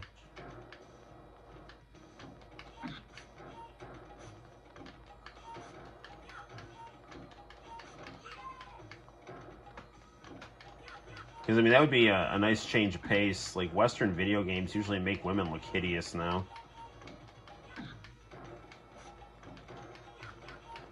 Because, you know, men don't play video games. This is all about, you know, weird Tumblr people getting off on making ugly things for themselves.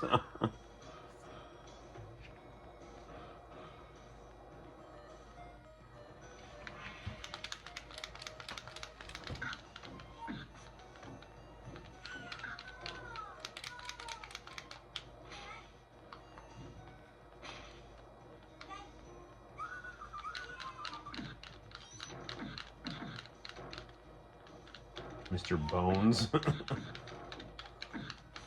That was a Sega Saturn game.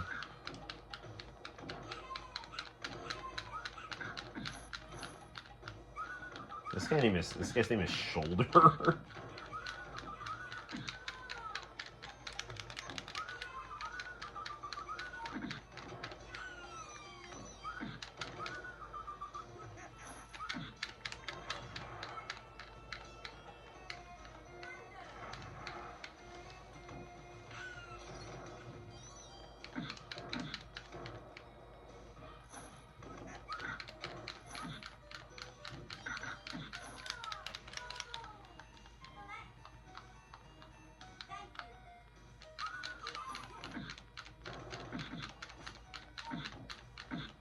I mean, I thought Virtua Fighter was like the main reason to buy this, but I mean, this game is also fantastic.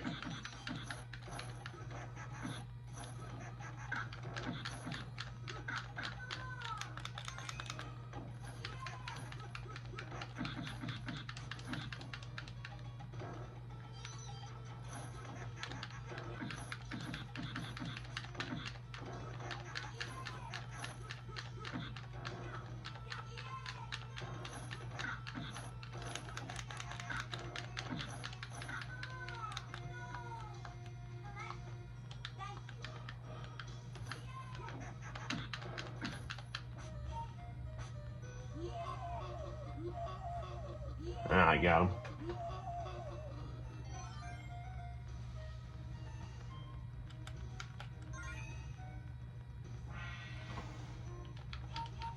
Bonus stage.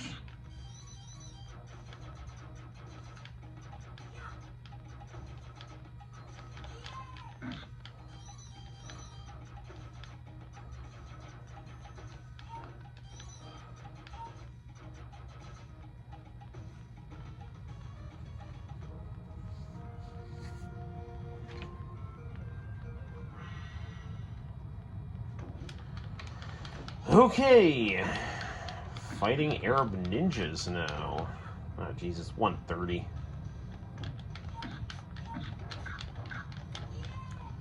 Okay, while this game is extremely fun,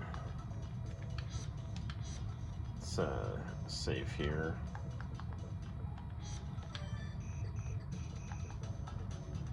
So I got some cotton here.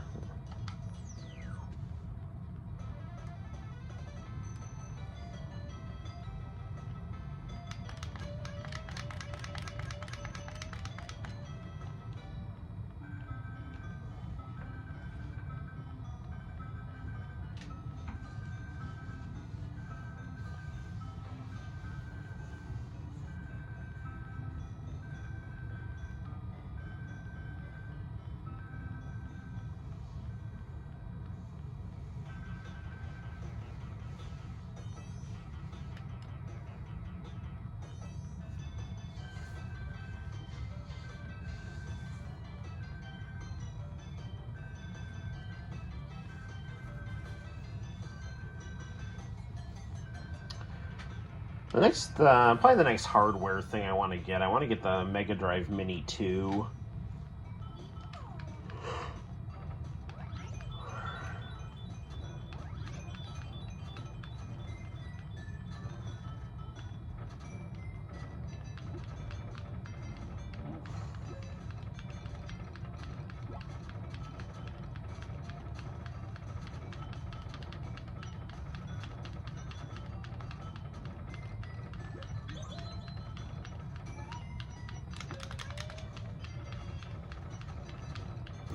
Nothing like a good cute 'em up.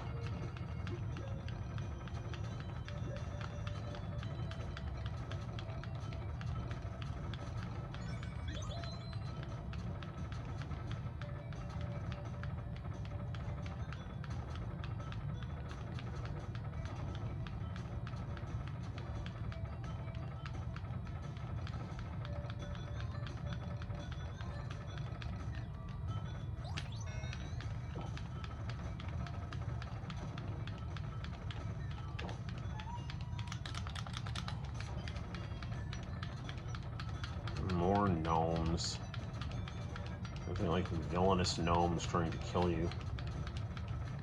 That's how I want to go.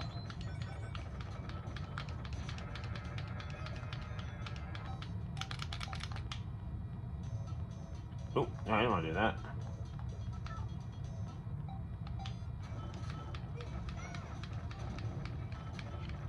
I try to like put a credit in. You put like credit in with the mode button on the 6-button controller. But if you hit that and start, you get that menu.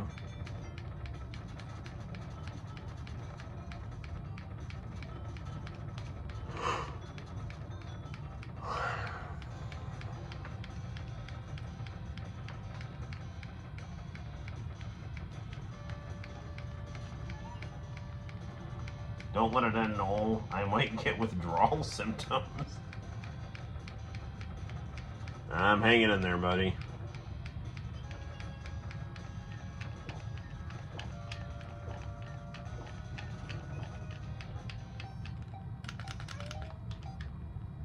What?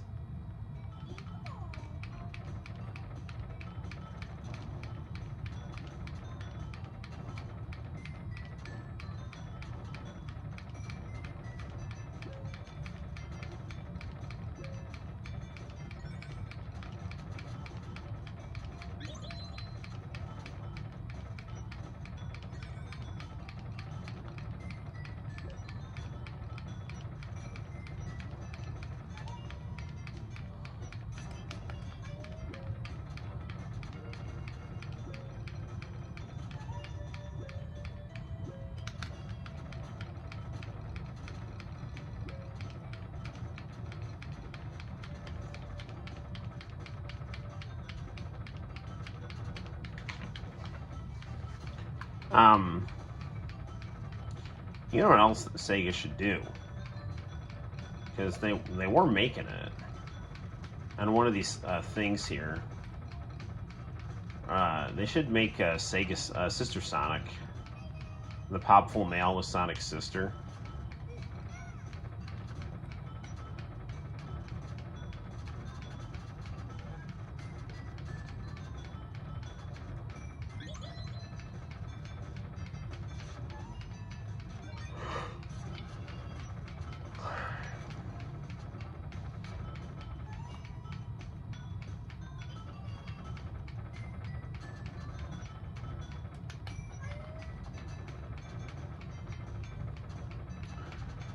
Alright, shooting things in a forest.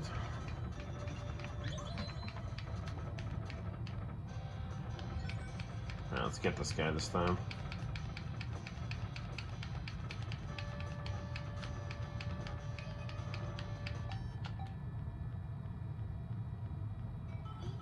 Darn it, man. Why don't I get, like, infinite lives on this?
I wonder if it just doesn't let me die on the boss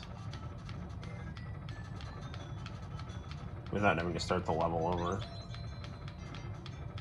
It's kind of dumb if that's the case.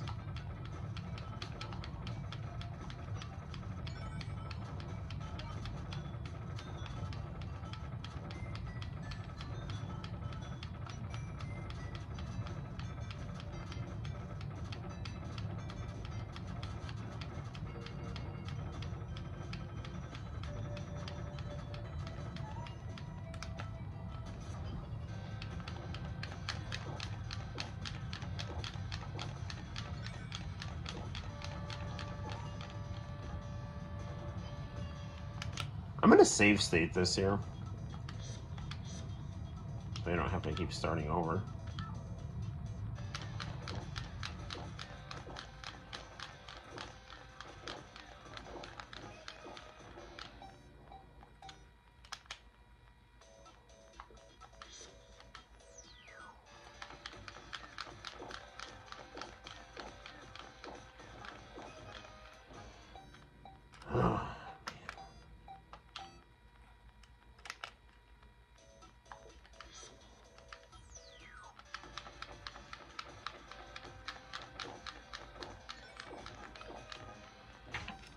Man, this guy's such a jerk.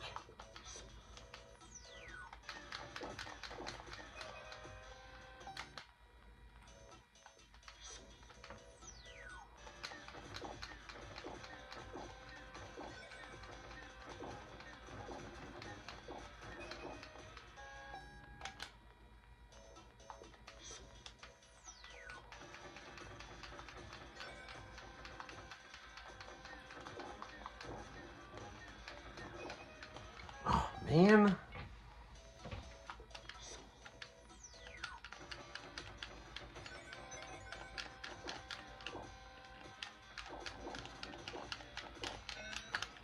Alright, time to save state that again.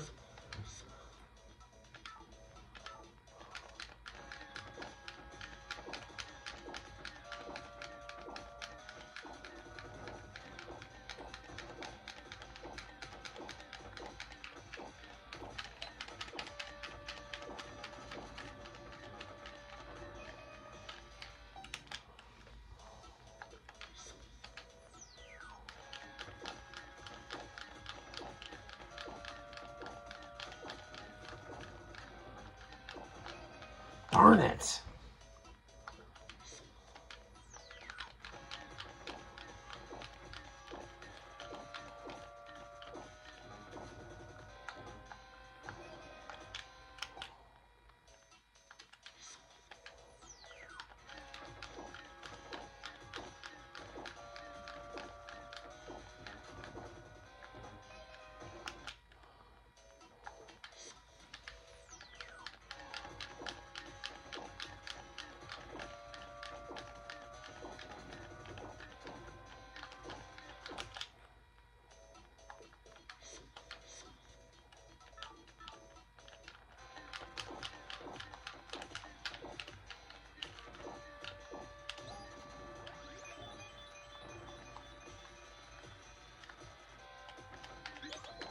Did that get him?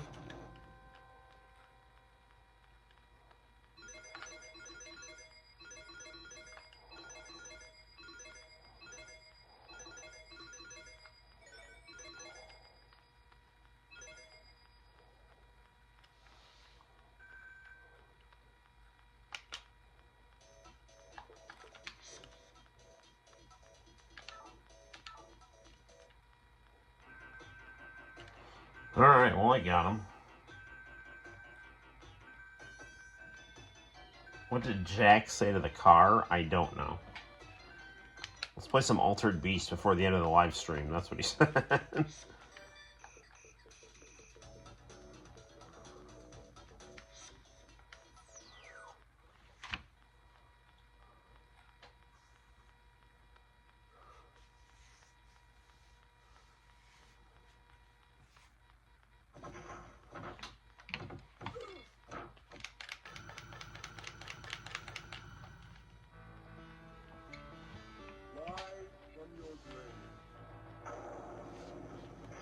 Alright, Zeus.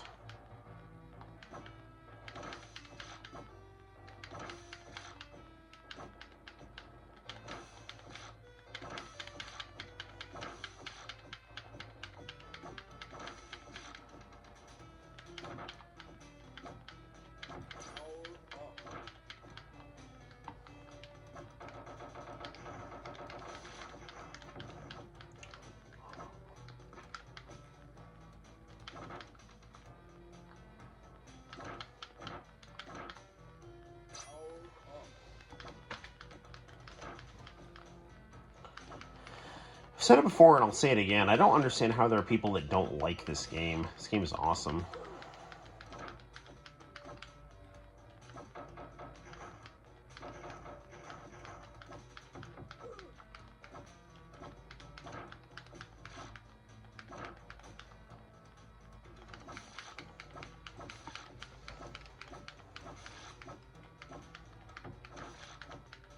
And while I understand that Sonic would be a better pack-in title than Altered Beast, Altered Beast is... It's a good game to show off Sega's power. Especially the early Genesis Mega Drive, you know?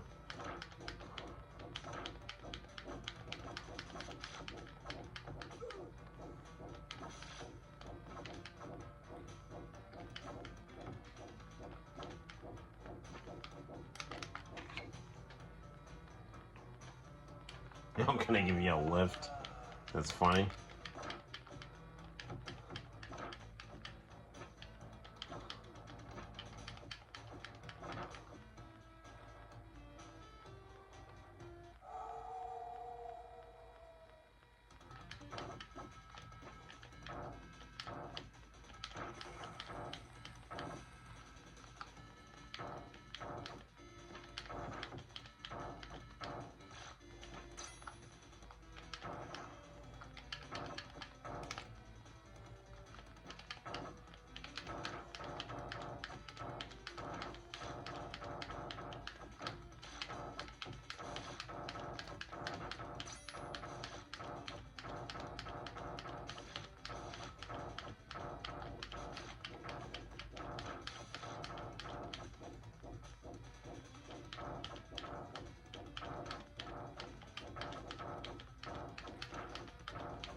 Come on.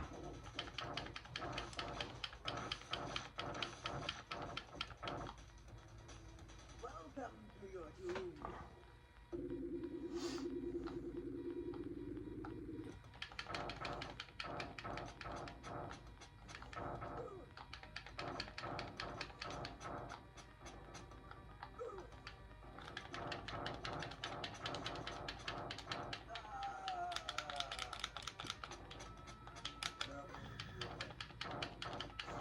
It's like, it's like Fatal Fury Wild Ambition. Never give up. Okay.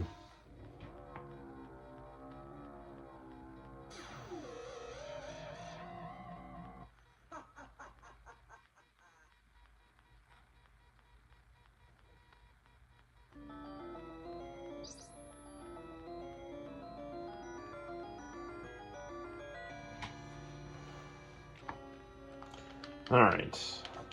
I think we're going to do this level and then we'll wrap it up. It's almost 2 o'clock.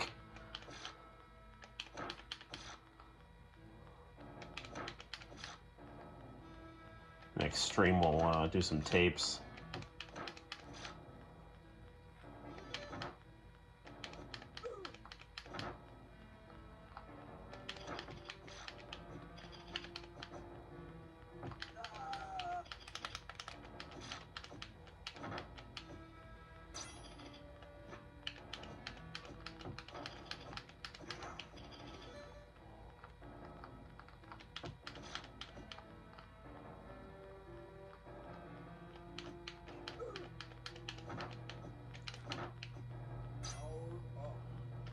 I always heard the PlayStation 2 new Altered Beast was like really bad. I never played it, so I don't know.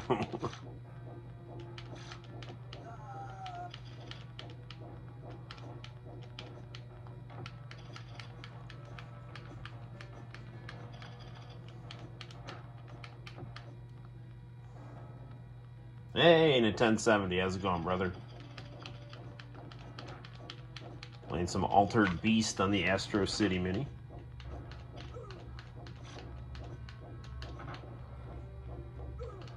Come back here, now!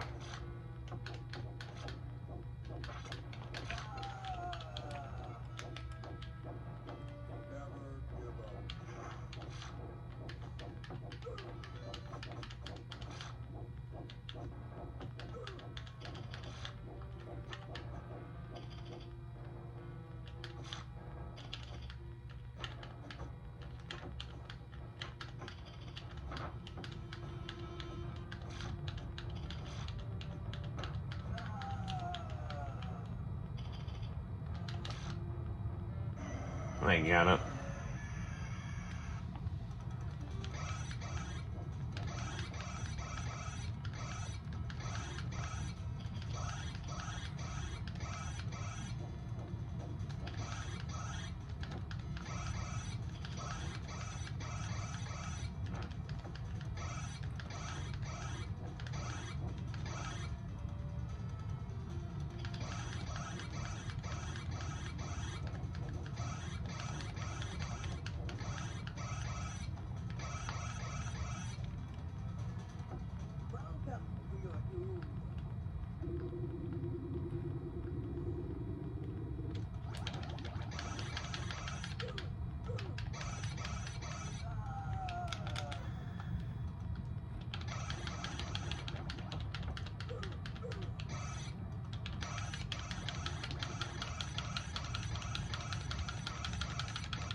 There you go.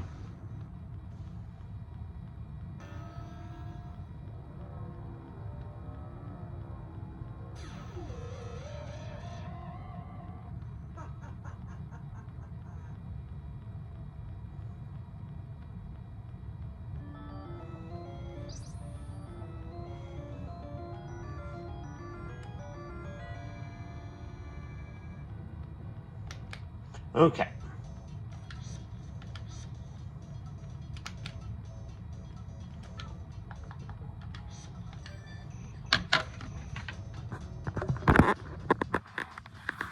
Okay, guys, there we have it. It is 10 of 2, and my phone battery is getting low, so we're going to wrap it up here. You have been playing the Dragon Quest III HD Remake and Children of the Atom. So have I, and we'll play more of those on the next live stream. So I'm going to hit the hay, and once again, I want to thank you guys for stopping by United International Channel. I really, really, really, really appreciate you and the rest of the crew stopping by and being cool.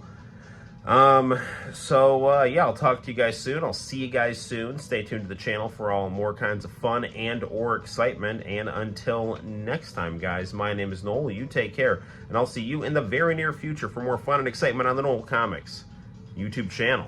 Bye-bye.